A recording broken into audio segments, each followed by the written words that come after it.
I'm George, and I'm here to tell you about the secret mission that saved Taiwan. Wei Tao-ming, October 28, 1899, May 18, 1978, was a Chinese diplomat and public servant.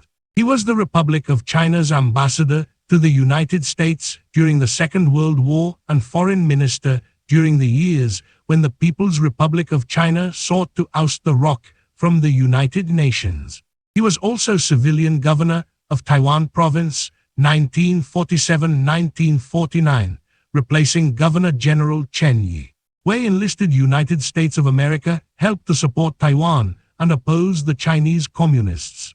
During World War II, a daring group of Taiwanese patriots undertook a perilous mission to aid their homeland. Wei Tao-ming was born in Jiujiang, Jiangxi Province, in 1899. His father, Wei Tao-ming, was an educator and member of Sun Yat-sen's revolutionary movement. Wei Tao-ming's early schooling was at a missionary school, though he graduated from Jiangxi First Middle School in 1918.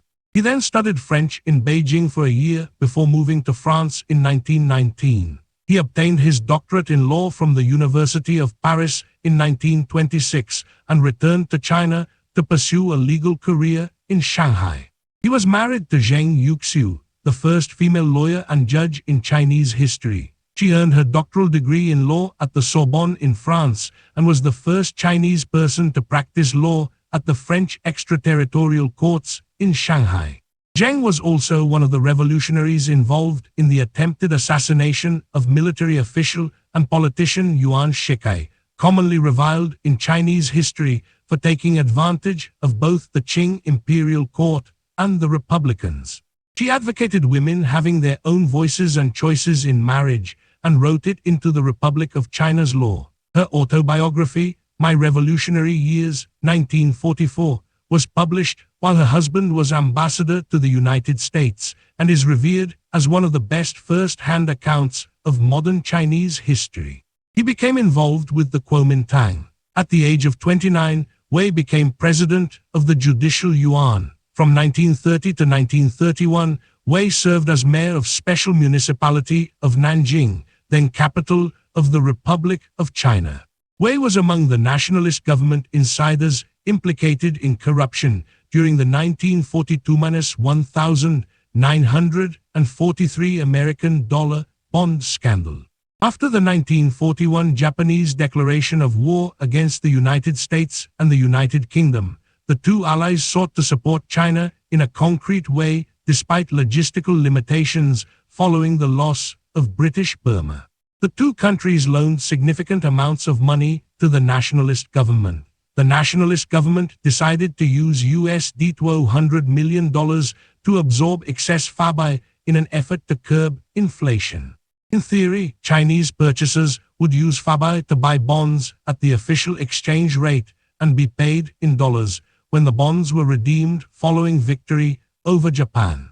The American dollar bonds were issued on March 24, 1942. The public response was poor, with few bond sales. In October 1943, H.H. Kung sent a secret memorandum to Chiang Kai-shek asking that the bond sales end. Subscriptions were closed on October 15, 1943, and a central bank official falsely announced that all bonds had been sold.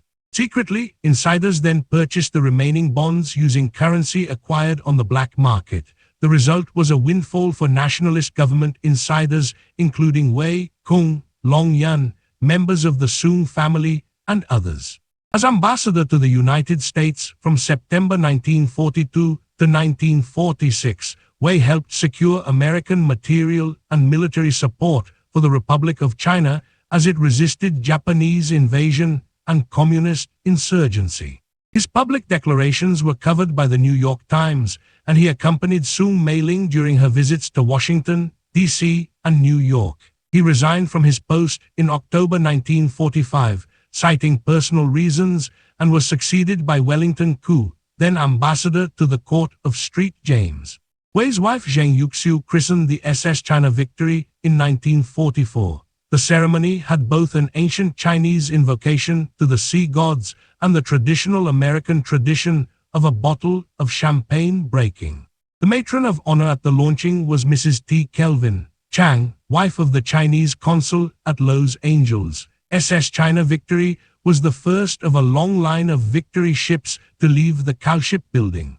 During his tenure as Governor of Taiwan Province, Wei created the Departments of Civil Affairs, Chinese letter, Chinese letter, Chinese letter, Finance, Chinese letter, Chinese letter, Chinese letter, Construction, Chinese letter, Chinese letter, Chinese letter, and Education, Chinese letter, Chinese letter, Chinese letter. He also employed 13 members on the provincial board, Chinese letter, Chinese letter, Chinese letter, Chinese letter, including those who were Taiwanese born. He became the Minister of Foreign Affairs after being the governor, position succeeded by Chen Yi. After the Chinese Communist Revolution, Wei spent some time in Hong Kong, then made his way back to Taiwan. Wei served as Foreign Minister of the Republic of China during the 1960s and was active in maintaining U.S. support for Taipei. He also maintained a coalition in the United Nations General Assembly to reject membership for the People's Republic of China. He resigned for health reasons in 1971, as Beijing's campaign to oust the Rock from the United Nations was on the verge of succeeding. He died in Taipei on May 18, 1978, at the age 78. During the First Indochina War, a daring covert operation played a crucial role in securing Taiwan's future.